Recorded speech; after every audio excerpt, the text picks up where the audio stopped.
지난 시간에는 전자기파를 공부했죠. 오늘은 또 다른 종류의 파동을 공부합니다. 이러면서 물질파입니다.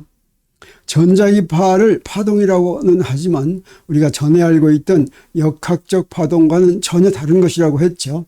물질파도 마찬가지입니다. 물질파가 처음에 제안될 때는 물질파라고 했지만 오늘날은 확률파라고 하는 것이 이제 알려졌습니다. 그래서 이 물질파가 파동이 된 사연, 그것이 바로 파동 개념의 2차 확장이 되겠습니다.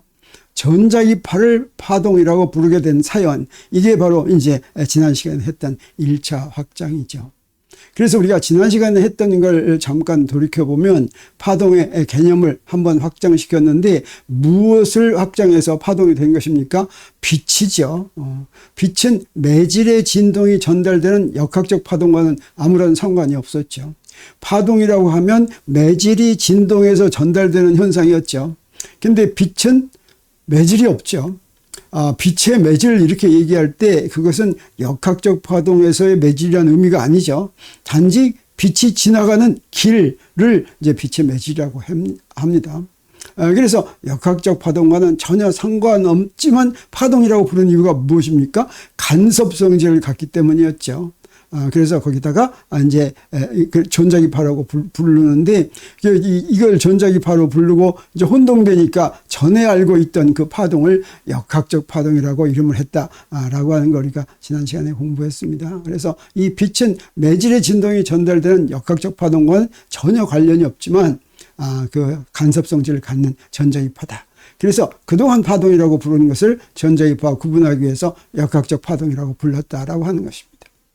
그래서 빛이 뉴턴이 입자라고 한 다음에 드디어 토마스 영의 실험에 의해서 파동이라는 게 알려졌고 그냥 파동이 아니라 토마스 영이 파동이라고 했을 때는 이건 진짜 역학적 파동인 줄 알았습니다. 매질이 이렇게 그 매질의 진동이 전달되는 것이고 그래서 빛의 매질을 찾기 위해서 막 노력하고 했죠. 그런데 그렇지 않고 이건 매질이 없는 전혀 다른 전자기파다라고 하는 게 알려졌습니다.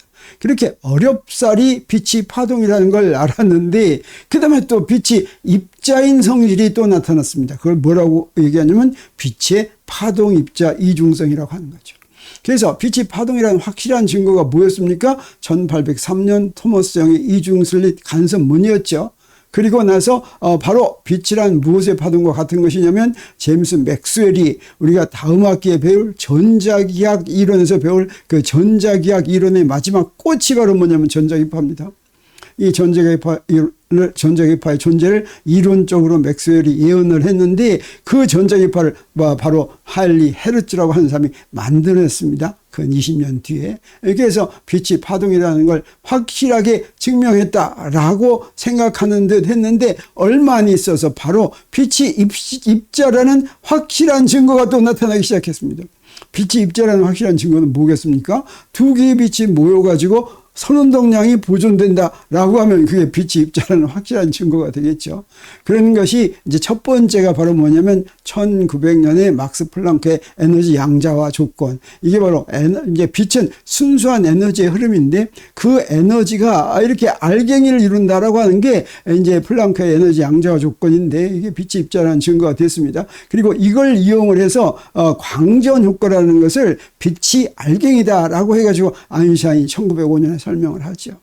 그렇지만 그러더라도 빛이 입자라고 하는 걸 믿기가 좀 그랬습니다. 광전 효과를 설명하려면 빛이 입자라는 성질을 이용하면 될 것 같지만 그건 광전 효과만의 특별한 경우겠지 뭐 이런 식으로 이제 이해하고 넘어가려고 했는데 아주 확실하게 1923년에 아서 컴프턴의 컴프턴 산란 실험 이게 바로 뭐냐면 아까 얘기한 것처럼 빛하고 전자하고 충돌을 했더니 당구 게임하고 똑같은 결과를 거기서 우리가 얻었습니다. 그게 바로 빛이 입자라는 확실한 증거이고 그래서 빛은 파동 입자 이중성을 갖는다 이렇게 생각하게 됐습니다. 이 빛의 파동 입자 이중성을 이제 어떻게 이해해야 되느냐라고 하는 건 또 다른 문제인데 오늘 우리의 주제가 아니니까 그냥 넘어가겠습니다. 근데 빛의 입자 파동 이중성이 무슨 또 중요한 결과를 얻냐면 바로 파동인 줄 알았던 빛이 입자라는 게 밝혀졌습니다. 그래서 엉뚱한 생각을 하는 사람이 나타났습니다. 그 사람이 바로 누구냐면 드브로이라고 하는 사람이었어요. 드브로이가 아주 파동이라고 절대적으로 믿었던 빛이 입자이기도 한다면 입자라고 절대적으로 믿었던 전자도 파동일 수 있지 않겠느냐라고 제안을 했습니다. 이 드브로이가 만약에 물리학자였다면 그런 제안하기 힘듭니다. 그런데 드브로이는 물리학자가 아니고 누가 물리학자였냐면 형이 물리학자였습니다. 이 사람은 파리 대학의 역사과를 졸업한 사람이었어요. 근데 이제 그때 20세기 초에 이제 무슨 일이 있었냐면 솔베이 회의라는 게 있었습니다. 그때 3년마다 한 번씩 열리는데 이제 유명한 물리학자, 화학자 이런 사람들이 모여서 당시에 최신 이제 밝혀진 것들에 대해서 이제 토의를 하는데 그 형이 바로 이 솔베이 회의에 가가지고 빛을 입자라고 하더라 이런 말을 이제 드브로이한테 전해줬어요. 그래서 그 이야기를 듣고 아까 얘기한 대로 전자가 파동일 수도 있다고 생각했는데 이걸 밝히려면 자기 실력은 안 되니까 다시 1913년에 파리대학교 이제 과학과에 또 입학해서 졸업을 했습니다. 그리고 1924년에 물질파 이론으로 다시 말하면 전자가 파동이다. 그러니까 입자를 갖는 그런 물질이 파동의 성질을 갖는 걸 물질파라고 그랬습니다. 그 물질파 이론을 가지고 파리대학에서 박사까지 받았는데 무슨 일이 벌어지냐면 1927년에 데이비슨, 거머, 톰슨 이런 사람이 톰슨은 전자를 발견한 톰슨의 아들이었어요. 그 아들이 전자의 회절무늬를 관찰합니다. 회절무늬도 간섭무늬와 마찬가지로 이게 파동이라는 아주 빼도 박도 못하는 증거가 되는 거예요. 자, 이런 것이 관찰이 되니까 드브로이의 물질파 이론이 옳았다는 게 알려졌습니다. 그래서 1929년에 바로 그것으로 노벨 물리학상을 받았습니다. 그러면 전자에 대해서는 어떻게 생각했느냐? 사실은 전자 발견된 것이요 당시로 보면 얼마 오래되지 않았습니다. 전자는 1897년에 조지프 톰슨이 그 크룩스관 실험, 음극선관입니다. 음극선관 실험에서 이제 발견을 했습니다. 그리고 이때 전자를 발견했을 때 누구도 전자가 입자가 아닐 것이라고 의심하지 않았습니다. 당연히 입자라고 생각했죠. 그런데 이제 1924년에 엉뚱하게도 드브로이가 물질파 이론을 제안을 했죠. 그 얘기는 아까 얘기한 것처럼 파동이라고 굳게 믿은 빛이 입자면 입자라고 굳게 믿은 전자가 파동일 수도 있다고 생각하고 그러면 파동이라면 어떤 파장을 가질 것인가 하는 걸 제안한 것이 바로 드브로이였습니다. 그리고 아까 얘기한 것처럼 1927년에 실험으로 그게 증명이 됐다고 그랬죠. 그래서 전자가 파동의 성질도 가지고 있다고 하는 걸 실험으로 입증을 했습니다. 그래서 노벨상 수상자가 많이 나왔어요. 1929년, 그러니까 이 실험한 2년 뒤에 드브로이가 실험받고, 그 다음에 그로부터 또 10년 뒤에, 이 1927년 실험한 뒤에 10년 뒤에 1937년에 이 데이비슨하고 톰슨도 노벨 물리학상을 받았습니다.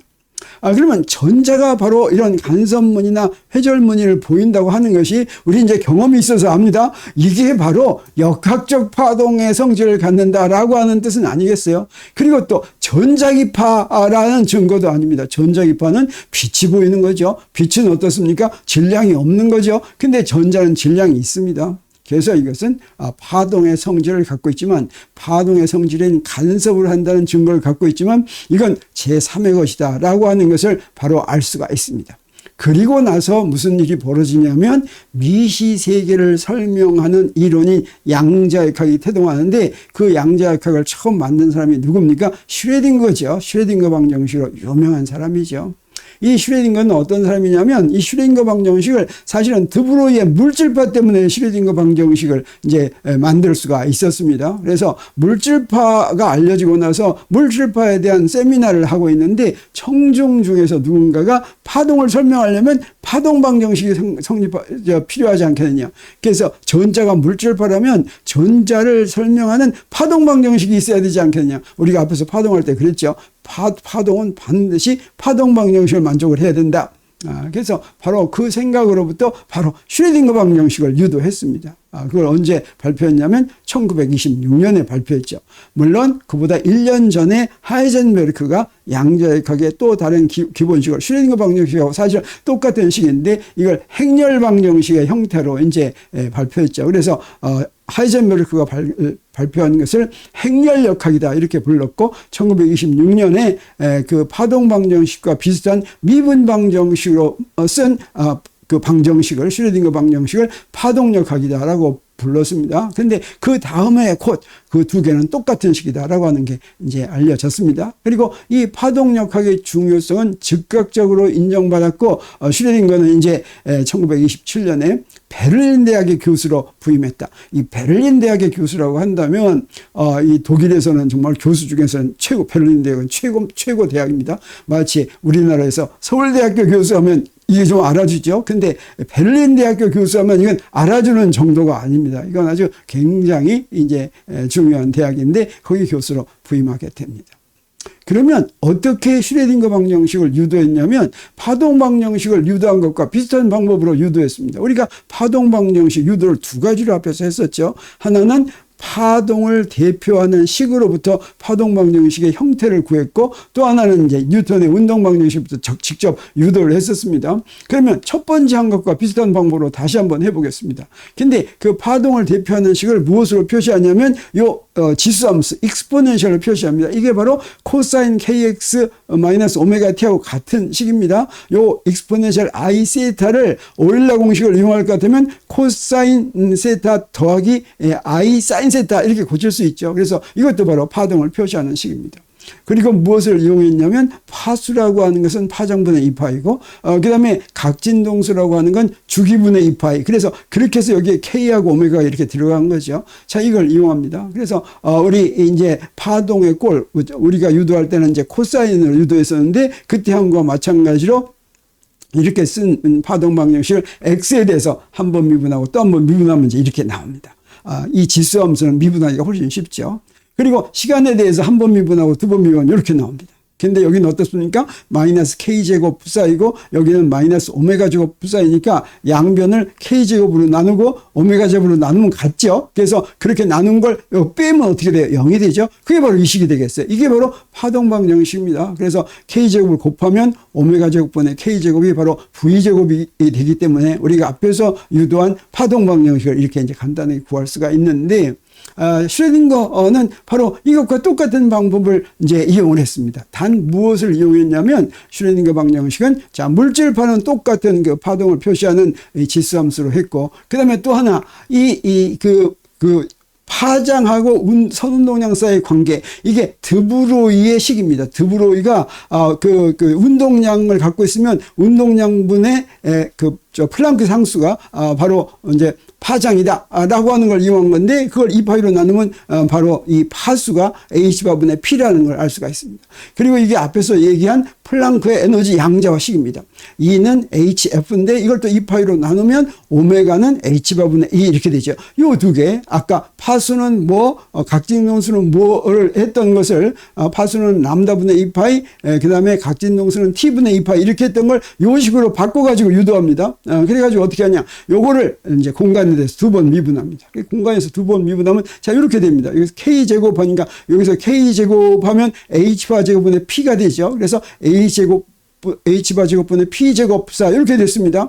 그리고 요거 이제 T에 대해서는 한 번만 미분합니다. 한 번만 미분하면 마이너스 I 오메가 파이 그런데 오메가는 바로 뭐였어요? H바분의 2죠. 그래서 여기서부터 이제 이 p사이는 IH바 파셜 T분의 파셜 p사이가 이렇게 되는데 여기서 무엇을 이용을 했냐면 두 개를 무엇으로 연결시켰냐면 역학에너지 보존법칙으로 연결을 시켰습니다. 그래서 여기다가 파동함수를 곱합니다. 이렇게 파동함수를 이렇게 곱하면 무엇가 나오냐면 여기 P제곱 p사이가 나오죠. 저기 P제곱 p사이가 있으니까 이걸 여기다 집어넣습니다. 그리고 여기 이 p사이가 나오죠. 여기 이 p사이가 있으니까 여기다 집어넣습니다. 이렇게 집어넣었더니 나오는 거가 바로 뭐냐면 이게 바로 슈레딩거 방정식이고 이게 무엇이라고 알려져 있냐면 미시세계의 기본 법칙이다라고 알려져 있습니다. 우리 그 역학적 에너지 보존 법칙이 바로 무엇입니까? 거시세계의 기본 법칙이죠. 이 거시세계의 기본 법칙에서부터 바로 미세계의 기본 법칙을 이렇게 얻었다라고 하는 게 아주 그럴듯합니다. 그래서 뉴턴 역학하고 양자 역학을 한번 비교해 보겠어요. 뉴턴 역학이나 양자 역학이나 뉴턴 역학은 거시세계의 기본 법칙으로 몽땅 모든 걸 다 설명하고 양자 역학은 미세계의 기본 법칙으로 몽땅 다 설명하는데 거시세계의 기본 법칙은 무엇입니까? 뉴턴의 운동 방정식이죠. 그리고 미세계의 기본 법칙은 바로 뭡니까? 슈레딩거 방정식이다라고 하는 거죠. 그래서 여기서는 풀어서 뭘 구한다고 그랬어요? 저 위치 벡터를 구한다고 그랬죠. 여기서 위치 벡터를 구하는데 여기서는 풀어서 무엇을 구해요? 이거 미분 방정식인데 미분 방정식 때는 항상 이 분자에 있는 걸 구한다고 그랬죠. 분자에 있는 걸 분모의 독립변수 함수로. 그래서 이건 푸사이는 x와 t 함수를 구합니다. r은 t만의 함수로 구하는데 그렇게 해서 구한 거 이걸 뭐라고 부르냐면 파동 함수라고. 그리고 우리가 뉴턴 역학을 공부할 때 저 위치 벡터는 뭐라고 그랬습니까? 대상. 내가 지금 이 뉴턴의 운동방정식을 적용하는 대상에 대한 모든 정보를 갖고 있다고 했습니다. 파동함수도 마찬가지입니다. 미세계에서 지금 슈레딩거 방정식을 적용하는 그 대상에 대한 모든 정보를 다 포함하고 있다고 하는 거죠. 그럼 우리 이제 양자역학은 우리 이제 그 2학기 때 약간 배울 텐데 그거 배우지 않았으니까 우리가 지금 물질파를 이해하는데 필요한 것만큼만 하겠습니다. 그러면 양자역학에서 이 파동함수를 어떻게 적용하느냐? 자, 이렇게 적용합니다. 몇 가지 원리를 따릅니다. 자, 이 파동함수라고 하는 것은 측정되지 않는 양입니다. 오직 대상 물체의 모든 정보를 갖고 있을 뿐이에요. 그래서 측정과는 전혀 관계없는 양. 그래서 이상적인 실험에서는 이제 무엇과 측정되는 양이 이제 관계가 되냐면 파동함수로부터 파동함수의 절대값의 제곱을 할 것 같으면 그게 바로 그 파동함수가 x와 t 함수라면 그 x와 t에 존재할 확률 밀도가 됩니다. x하고 t가 연속적인 거니까 우리가 밀도다 이렇게 부르는데 아무튼 그래서 여기 파동함수 푸사이가 있다면 이것의 절대값의 제곱이 바로 그 자리에서 x하고 t에서 그 대상 입자 또는 대상 물체를 발견한 확률이 된다라고 하는 것이죠. 그래서 첫 번째 원리가 바로 그겁니다. 파동함수는 측정과 관계없는데 파동함수의 절대값 제곱이 그 대상을 발견할 확률이다라고 하는 게 첫 번째 원리가 되겠습니다. 그러면 두 번째 원리는 뭐냐면 우리 어떤 사건을 그 사건을 대표하는 파동함수의 절대값의 제곱이 그 사건이 일어날 확률인데 그 사건을 여러 가지 방법으로 일어날 수가 있다면 어떤 사건이 여러 가지 방법으로 일어날 수가 있다면 각 방법에 대한 파동함수를 전부 더하면 그 사건에 대한 전체 파동함수가 나옵니다. 그래서 두 가지 방법으로 일어날 수가 있다라고 하면 전체 파동함수는 각 방법의 파동함수를 이렇게 더한 것이고 그러면 그 사건이 일어날 확률은 바로 이 전체 파동함수의 절대값의 제곱이 되겠어요. 그래서 이렇게 파동함수를 더한다고 하는 걸 뭐라고 그러냐면 파동함수를 중첩한다 이렇게 얘기합니다. 그리고 이 중첩된 파동함수의 절대값의 제곱이 바로 그 사건이 일어날 확률로 해석한다고 하는 거죠. 그래서 여기다가 푸사이 1 더하기 푸사이 2를 이렇게 할 것 같으면 푸사이 1과 푸사이 2는 파동함수는 이게 측정되지 않는 거라고 그랬죠. 그래서 양자역학의 파동함수는 허수값 또는 복소수 값도 가능합니다. 그래서 절대값의 제곱은 항상 0보다 크지만 이렇게 두 개의 더하기의 절대값의 제곱을 하면 요건 0보다 큰 양이 나오는데 요 놈은 어떻게 되냐? 0보다 작은 양도 될 수가 있습니다. 또 이제 요건 항상 실수인데 0보다 작은 양이 될 수가 있습니다. 그래서 요 항이 요렇게 해서 나온 요 항이 바로 무엇을 일으키는 항이냐면 간섭을 일으키는 항이다라고 하는 것이죠. 그래서 물질파에서 간섭이 일어나는 것은 사실은 중첩된 파동함수에서부터 그 파동함수가 복소수 양이기 때문에 중첩되어 가지고 절대값의 제곱을 할 것 같으면 이렇게 간섭을 일으키는 항이 생긴다라고 하는 것이죠. 그리고 마지막으로 양자역학에서 또 적용하는 다른 원리가 하나 있는데 파동함수를 더할 수 없는 경우도 있습니다. 그건 뭐냐면 어떤 사건이 있는 가능한 방법이 있는데 그 가능한 방법이 각각 어떤 방법이 일어나는지를 확인하도록 실험이 진행되면 아까는 방법은 있는데 어떤 방법으로 일어나는지 모를 때 이때는 파동함수를 더합니다. 근데 어떤 방법으로 일어나는지 확인이 되면 그때는 파동함수를 더할 수 없고 그냥 그 방법의 파동함수를 제곱한 확률을 더한다라고 하는 거죠. 그래서 중첩을 시킬 수가 없다.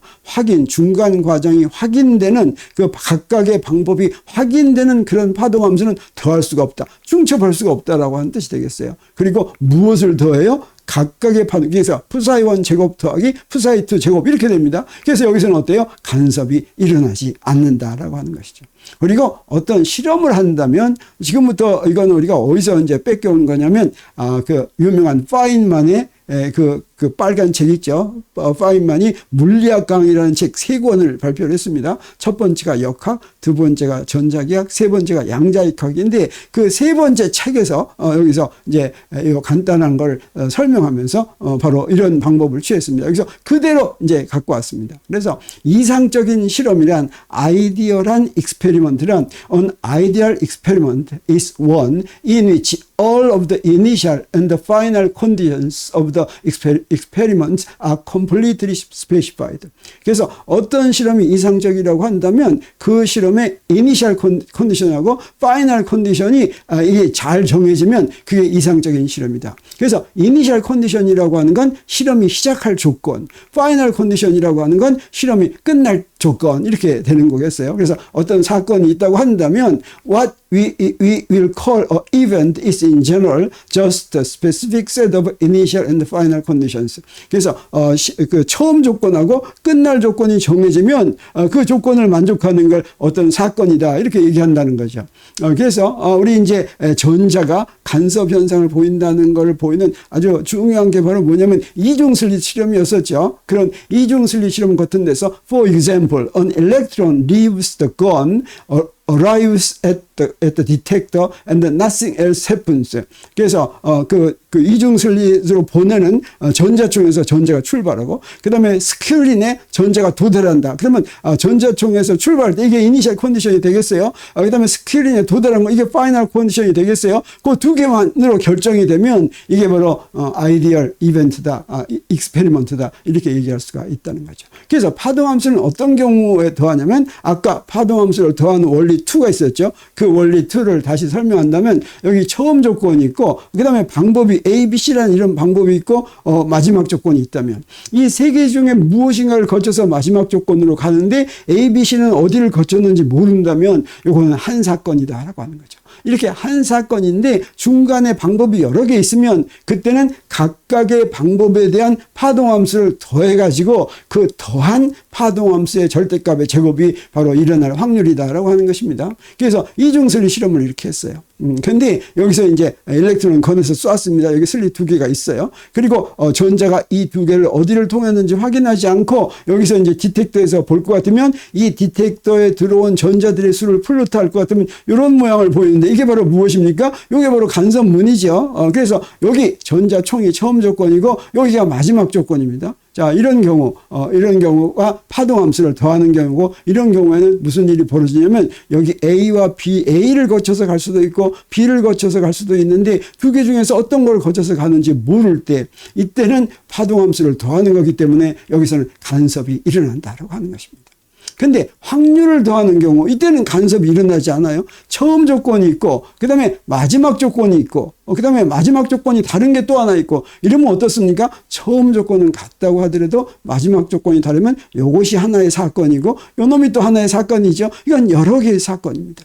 그러면 각 사건이 일어날 확률을 다 더한 게 이 두 개의 사건이 일어날 확률이 되겠죠. 자, 이것도 일어나고 이것도 일어나니까 이 사건을 확률을 더한 게 바로 되겠어요. 그래서 처음 조건은 같아도 마지막 조건이 다른 여러 사건이 존재하면 확률을 더한다. 이런 경우에는 우리 파동함수를 더하는 게 아니기 때문에 인터피어런스, 간섭 무늬는 만들어지지 않는다고 하는 거죠. 그래서 어떨 때냐면 바로 여기다가 라이트 소스를 놔두고 여기다가 이제 디텍터를 놔둡니다.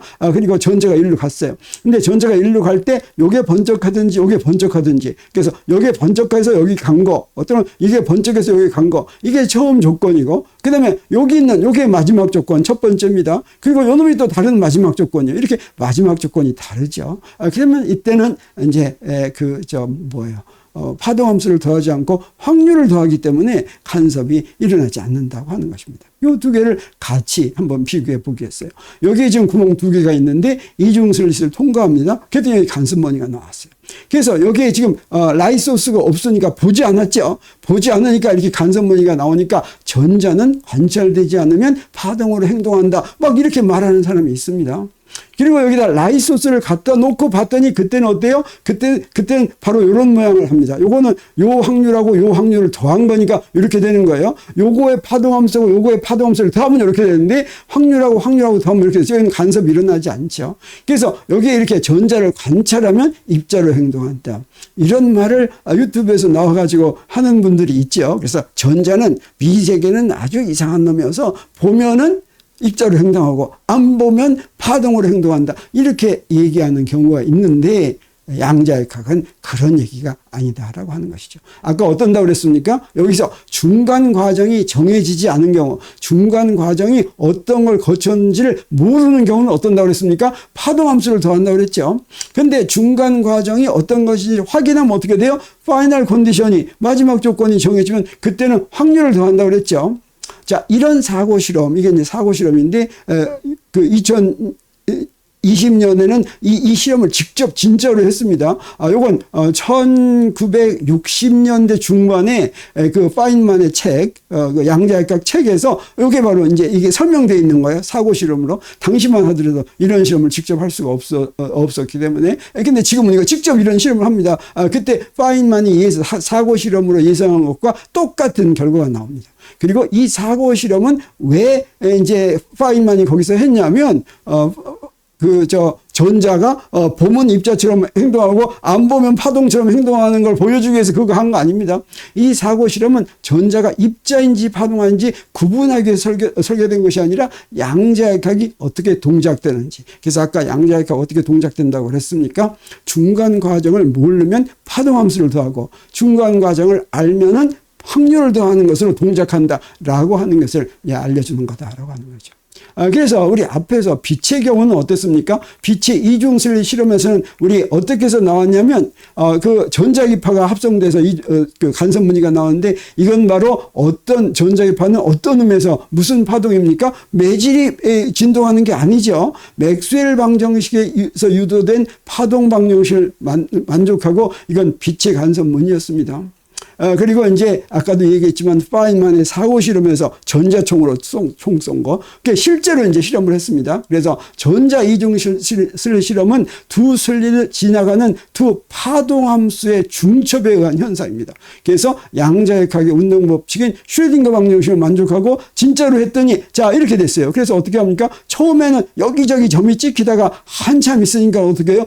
이렇게 간섭무늬가 확실하게 보이죠. 그래서 요 개별 전자들이 어떻게 간섭무늬를 찾아갈까? 이 간섭무늬는 보지 않았더니, 전자를 보지 않았더니 전자들이 서로 간섭을 해가지고 이렇게 간섭무늬를 만든다라고 설명하는 사람들이 있다면 여기서는 양자역학을 제대로 이해하지 못하고 설명하는 것입니다. 자, 이것은 어떻게 설명해야 되냐면, 여기에 이렇게 간섭무늬가 있다면 이 간섭무늬는 전자들이 간섭해서 이런 간섭무늬를 낸 게 아닙니다. 다시 말하면 전자가 슬릿이 두 개가 있으니까 두 개 중에 어떤 걸 통과하는지 모르는데 한 개를 통과한 전자하고 또 다른 걸 통과한 전자가 두 개가 간섭을 해가지고 이런 간섭무늬. 그래서 전자가 마치 파동처럼 행동해가지고 간섭무늬를 만든 게 아니다라고 하는 거죠. 그걸 확인할 수 있는 방법은 이 실험을 어떻게 해도 똑같은 실험이 생기냐면 요거 봤더니 어떻습니까? 전자를 그냥 막 빨리 쏘는 거 같죠? 전자를 빨리 쏘지 말고 하나씩 천천히 쏩니다. 어떻게 하냐면 하나 해가지고 스크린 하나가 딱 이제 점이 찍힙니다. 또 한참 있다 또 하나. 그러니까 전자가 이미 도달한 다음에 그 다음에 또 하나를 보내요. 그러면 앞에 전자하고 간섭할 그게 없죠. 그래서 저기 다른데 또 탁 찍습니다. 그런 것들이 다 모이면 어떻게 되냐? 이거하고 똑같은 모양이 되는 거예요. 그러더라도 한 번 지나간 거하고 또 다음에 지나간 거하고 간섭할지도 모른다는 그런 의심을 하게 되겠죠. 근데 어떻게도 이것과 똑같은 간섭 실험이 나오냐면, 자, 전자총으로 이중슬릿 실험 장치가 있는데 이 실험 장치에서는 한 번만 쏩니다. 한 번만 써가지고 어디에 갔는지 이제 그 좌표만 정합니다. 근데 그런 실험 장치를 수많이 준비해가지고 각각의 장치마다 온 좌표들을 전부 다 한꺼번에 찍을 것 같으면 어떻게 하냐? 바로 이 간섭무늬가 그대로 놓입니다. 이 얘기는 무슨 얘기입니까? 지금 여기에 쏜 전자와 전자들이 간섭한 게 아니다라고 하는 뜻입니다. 그러면 이건 어떻게 해서 이런 간섭무늬가 생겼습니까? 자, 파동함수가 뭐 하는 거라고 그랬어요? 그 파동함수, 두 개의 파동함수가 중첩이 되면, 그래서 한쪽 슬릿을 통과한 파동함수하고 다른 슬릿을 통한 파동함수하고 중첩시켰습니다. 중첩시킨 것을 절대값에 제곱을 하면, 그럼 뭐가 된다 그랬어요? 확률이 된다 그랬죠? 이 확률이 바로 이런 간섭무늬가 된 확률이 나왔다고 하는 거예요. 다시 말하면, 여기에, 이게, 많이 확률이 큰데 작은데 큰데 작은데가 이렇게 반복이 되는 겁니다. 그러면 전자는 어떻게 가느냐? 그 확률에 따라서 가는 거예요. 확률에 따라서 가가지고 각 전자는 두 슬릿을 통과하는 파동함수를 중첩하여 얻은 확률에 따라 스크린에 도달할 뿐이다 라고 하는 거죠. 그래서 사실 양자역학에서는 전자총을 출발해서 전자가 이렇게 가는 모습을 다 양자역학으로 그릴 수는 없습니다. 무엇만 하냐면 전자가 지금 그 중간에 있다면 중간에 있는 거 하나 어디 있는지만 볼 수가 있는 거예요. 이렇게 쭉 가서 연이어서 전자가 따라가는 걸 할 수가 없어요. 왜 그렇습니까? 우리가 이제 나중에 양자역학 할 때는 배우겠지만 불확정성 원리에 의해서 어떤 전자의 이 위치와 운동량을 정확하게 알 수가 없습니다. 그래서 여기에 지금 위치 하나를 이렇게 하나씩 이 점만 이렇게 얻을 수가 있다고 하는 것이죠. 이처럼 전자가 보이는 이 간섭무늬는 역학적 파동이 보이는 간섭무늬. 역학적 파동은 왜 간섭무늬를 보이는 줄 우리 알죠. 또 전자기파에서 보이는 간섭무늬. 이것과는 전혀 다른 이유 때문에 간섭무늬가 생긴다고 하는 거죠. 그래서 드브로이가 물질파라고 부르는 것이 나중에 알고 봤더니 역학적 파동이나 전자기파하고는 전혀 다른 무엇 때문에 바로 파동함수가 중첩되어서 만들어진 확률에 의해서 간섭무늬가 생겼죠. 그래서 이걸 뭐라고 부르냐면 확률파라고 부르고, 그래서 역학적 파동도 아니고 전자기파도 아니고 또 다른 제3의 파동. 그래서 이걸 파동의 개념이 한 번 더 확장됐다 이렇게 부르는 것입니다. 이렇게 세 가지 파동을 이제 우리가 알게 된 파동이 이제 세 가지가 있습니다. 완전히 다른 건데 파동이라고 이름 붙인 거예요. 근데 이건 같은 게 아닙니다. 전혀 다른 거예요. 그래서 역학적 파동이 있죠. 역학적 파동은 바로 무엇입니까? 뉴턴의 운동방정식에서 유도된 파동방정식을 만족하는 것이고 매질의 변이가 전달되는 현상에 의한 파동이죠. 그리고 전자기파는 무엇입니까? 이건 역학적 파동하고 전혀 다른 거라고 그랬어요. 그래서 파동의 개념을 확장시켰다고 그랬습니다. 이건 전자기파 원리에서 맥스웰 방정식에 의해서 이 파동 방정식이 나왔죠. 이 파동 방정식에 의해서 전기장과 자기장이 전달되는 거, 이게 바로 그 전자기파인데, 이 전자기파가 바로 간섭무늬를 보이고 간섭의 성질을 갖는다고 하는 것입니다.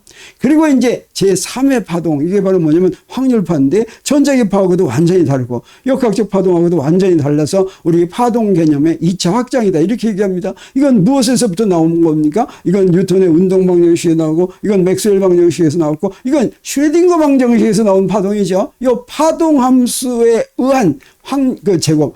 그래서 여기 사실은 역학적 파동도 매질의 변유의 제곱이 그 파동의 세기가 됩니다. 그리고 여기서도 전기장과 자기장의 제곱이 그 전자기파의 세기가 됩니다. 여기서도 파동함수의 제곱이 바로 확률파의 세기가 되는 것입니다. 그래서 이 파동함수가 전달되는 파동, 이걸 확률파라고 부른다고 하는 것이죠. 그러면 전자가 입자 파동의 이중성을 가지고 있는데, 전자가 어떨 때는 입자이기도 하고 어떨 때는 파동이기도 하다라고 해석해야지 되는가?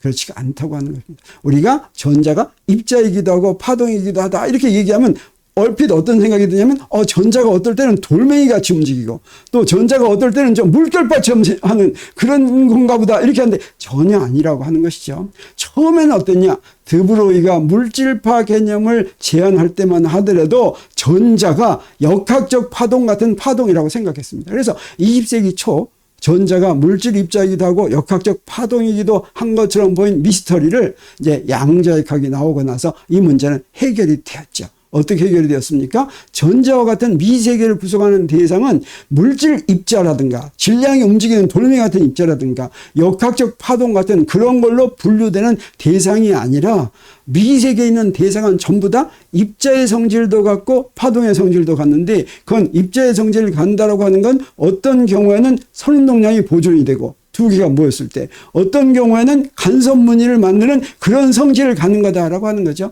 그럼 그건 어떻게 설명하느냐? 그 대상에 대해서 슈레딩거 방식을 풀면 파동함수가 나오는데 그 파동함수로 기술될 때는 어떻게 하냐면 어떤 물리량을 측정할 때 그 물리량이 고유값만 측정이 되고 그 고유값이 측정될 확률은 그 고유함수의 제곱이다라고 하는 그게 이제 우리 이제 양자역학인데 거기서부터 측정되는 확률로 우리가 알게 된다고 하는 거죠. 그래서 물질 입자나 역학적 파동하고는 아무 상관이 없습니다. 그래서 전자가 보면 입자고 안 보면 파동이다라고 말하는 것 자체가 의미가 없다라고 하는 것입니다. 그래서 미세계 대상에 대한 측정 결과가 입자의 성질로 보일 때도 있고 파동에 속한 성질로 보일 때도 있지만 그렇게 얻은 결과가 측정 대상이 거의세계 물질 입자거나 역학적 파동이라는 그런 의미는 아니다라고 하는 걸 우리가 확실하게 아는 것이 중요하겠습니다. 자, 이렇게 해서 우리 파동 완전히 다른 것인데 파동이라고 이름 붙은 역학적 파동, 전자기파, 물질파가 세 가지가 있다라고 하는 걸 제가 공부했습니다. 그래서 사실은 전자기파는 우리 2학기에서 전자기파 배울 때 이제 나오는 것이고, 이 확률파는 그 나중에 이제 양자역학 배울 때 나오는 것인데, 우리 파동을 공부하면서 이 세 개의 파동이 어떻게 구분되는지 이제 확인하기 위해서 여기서 같이 한번 다뤄봤습니다. 오늘 세 가지 파동에 대해서는 이제 여기서 마치고, 우리 다음 시간에는 정상파, 이건 이제 제대로 된 파동의 정상파입니다. 정상파라고 하는 역학적 파동인데 어떤 경우에 정상파라고 하는 걸 얻을 수 있는가 하는 것을 우리가 공부하기로 하겠습니다.